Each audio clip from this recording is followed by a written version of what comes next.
Jean-Philippe Bosc, bonjour. Je Bonjour, suis Infinity. très très heureux de vous accueillir aux entretiens du Club de la franchise. On se connaît depuis un Quelques certain années. temps, voilà, oui. Et je sais que vous êtes, enfin, je sais, tout le monde sait que vous êtes un réel professionnel du monde de la franchise pour avoir participé au développement de plusieurs enseignes. Aujourd'hui, vous êtes directeur général de Nachos. Alors, qui est Nachos? Alors, Nachos, c'est une enseigne de restauration rapide d'inspiration mexicaine, basée sur le manger sain et sur le fait maison. Donc aujourd'hui, on a 12 restaurants, on ouvre le 12e Bis, normalement. Comment? le 12e bis, non? Non, non, le 12e au mois de décembre. Et voilà, et on avait un développement mesuré. On n'a pas un objectif d'ouvrir à tout va, n'importe où, n'importe comment et avec n'importe qui. Donc, on va dire, pour répondre à une partie de votre question, évidemment, ça nous a retardé sur le développement en 2020, clairement. Mais comme on n'avait pas prévu d'en ouvrir 20 dans l'année, voilà, ça a été moindre comme impact. La Vous question, avez c'était. appris, donc début mars, que vous deviez fermer. Ouais. Vos réactions? Et ben en fait, comme tout le monde, on a été un peu sidérés, comme vous le disiez. Mais en fait, ce qu'on s'est dit, c'est on pouvait pas rester sans rien faire. On pouvait pas rester sans rien faire. Dans l'ADN de Nachos, il y a plusieurs éléments, et dont une stratégie omnicanale. C'est-à-dire qu'on avait, à la création de l'enseigne, Benoît Leroy, le fondateur, avait déjà opté pour une stratégie omnicanale, c'est-à-dire de la vente en restaurant, sur place ou emporté, du click and collect, de la livraison et donc de la vente avec borne interactive. Alors, pardonnez-moi, mais le click and collect représentait déjà combien de pourcentage du chiffre d'affaires? Le click and collect à l'époque représentait 1 à 2%, donc pas grand-chose. En attendant, ça existait. Ce qui fait qu'au moment où il y a eu le confinement et qu'on a pu ouvrir les restaurants, après un test sur 3 restaurants, l'outil existait. On n'a pas eu besoin de créer un outil de click and collect. Donc, on a pu. Il y a pas mal de restaurateurs traditionnels ou de réseaux qui n'avaient pas cet outil de click and collect. Il a fallu qu'ils le mettent en place, qu'ils le créent.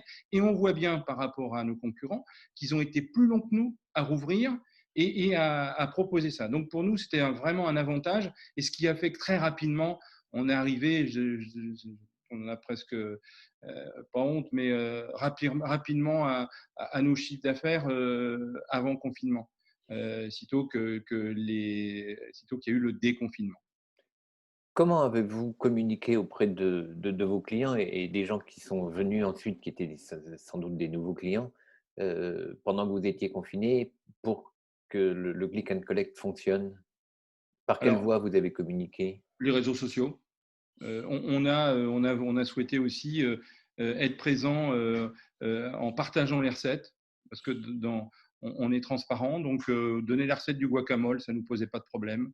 Donner la recette de différents produits qu'on fait, de margarita, on l'a donné. L'idée, c'était vraiment de garder un lien avec les clients qui étaient chez eux et qui s'ennuyaient, et de leur donner, de leur permettre de faire nachos à la maison. Alors, deuxième temps, ouverture des restaurants. Là, si j'ai bien compris, vous avez assez rapidement redémarré.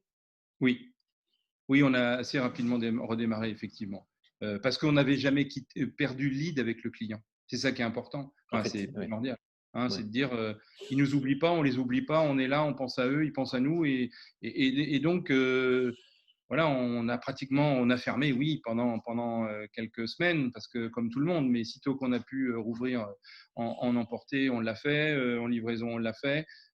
Donc voilà, c'était vraiment. Et le mot d'ordre à l'époque, c'était agilité, adaptabilité. Hein, c'est-à-dire que il fallait forcément réagir, s'adapter à l'environnement, aux contraintes, et être hyper agile. Et comme on est une boîte une petite boîte, c'est pas péjoratif, bah, c'est hyper facile d'être agile, de réagir. On n'est pas, il y a les prises de décision, il n'y a pas 12 niveaux. Donc ça, c'est vraiment, ça a été un avantage pour nous. Comment vos franchisés ont-ils réagi? D'abord, on a pris contact avec eux très régulièrement pour savoir effectivement, avoir le ressenti, pour les rassurer, pour leur demander de faire leur demande de chômage partiel dès le début, pour les aider et les conseiller à revoir un plan de trésorerie avec leur expert comptable. Ça, c'était vraiment pendant le confinement, c'était la priorité. Et puis, avec des échanges en visio, chose qui n'existait pas bien sûr comme tout le monde avant et donc qu'on a fait pour pouvoir échanger avec eux et les rassurer. Fin octobre, début novembre, on vous a redit qu'il fallait fermer. Comment ça s'est passé? Ben, on s'y attendait. La différence par rapport au début, c'est que là, on s'y attendait un peu. Et le mot d'ordre, ça a été on reste ouvert. Certains, on a fait le tour des franchisés. Il y en a qui, de par leur implantation, imaginaient fermer. Pareil, on visio, réunion, et on a dit non, on reste ouvert. On lâche pas le lien avec le consommateur, avec les clients. On reste ouvert, on sert les clients, on se bat pour le moindre euro de chiffre d'affaires. Voilà. Alors avec une différence, effectivement, pendant le premier confinement, il y a des grandes chaînes de restauration rapide qui sont restées fermées pendant 1 mois et demi, 2 mois. Là, elles étaient ouvertes. Mais pour autant, on a sorti, enfin, on sort des chiffres d'affaires qui, évidemment, qui ne sont pas ceux d'avant, mais on travaille en livraison, on travaille en emporté, et encore une fois, on reste dans l'esprit des clients, dans la tête des clients. Comment voyez-vous les mois qui viennent? On a entendu aujourd'hui que les réouvertures ne pourraient sans doute pas se faire, tout ça c'est du futur conditionnel, avant le début janvier? Alors, ce qu'on s'est aperçu au premier confinement et au deuxième, c'est que le chiffre progresse d'une semaine sur l'autre. C'est-à-dire qu'il faut qu'ils reprennent des habitudes les consommateurs et on s'est aperçu effectivement de la deuxième semaine du reconfinement par rapport à la première que les chiffres progressent. Voilà, on continue et puis on continue à développer du chiffre d'affaires, à être présent sur les plateformes. Et en fait, bon, en chinois, la crise, c'est deux idéogrammes, un qui dit danger et un qui dit opportunité. Alors, bon, je ne suis pas chinois, mais le danger, ça on a compris, le danger il est économique, il est humain. Une fois qu'on a dit ça, bon, on va plutôt s'occuper des opportunités. Autrement, on n'avance pas et nous, on se bat, on veut progresser, on veut se développer. Donc, les opportunités, c'est d'avoir travaillé avec les plateformes pour intégrer leurs algorithmes pour être présents au mieux sur les plateformes de livraison style Deliveroo, Uber Eats. C'est une offre où on a toujours des nouveaux produits ou du moins d'animer notre offre de produits. Donc, on a lancé une recette avec de la crevette qui est marinée à l'huile d'olive avec de la coriandre, du cumin et du citron. On reste en rang serré et en fait, l'opportunité pour nous, c'est notre concept. C'est-à-dire qu'on pense que le fast casual, le fait maison, c'est ce qui nous permet, par ces temps de crise, parce que c'est ce qui ressort des études de consommateurs, c'est ce qu'ils cherchent. Donc, on pense qu'on est mieux armé, on l'espère en tous les cas, pour répondre à cette attente des consommateurs et à tirer notre épingle du jeu. Heu, Quel message vous passeriez, à quelqu'un qui a, un restaurant, qui a un peu de mal, qui n'a pas votre structure et en tout cas votre agilité? Alors, on n'est pas donneur de leçons, hein, on se la joue pas, hein, c'est compliqué, hein. Euh, mais on le voit bien quand on voit des grands chefs qui ont 120 employés, qui disent j'en garde 6 tous les jours, je fais des repas. Je n'avais jamais imaginé dans ma vie livrer des repas gastronomiques dans des bols. C'est ça, quoi. Il faut se battre. Il faut se battre pour le moindre euro. Et, et, et je crois surtout pour être dans la tête des gens.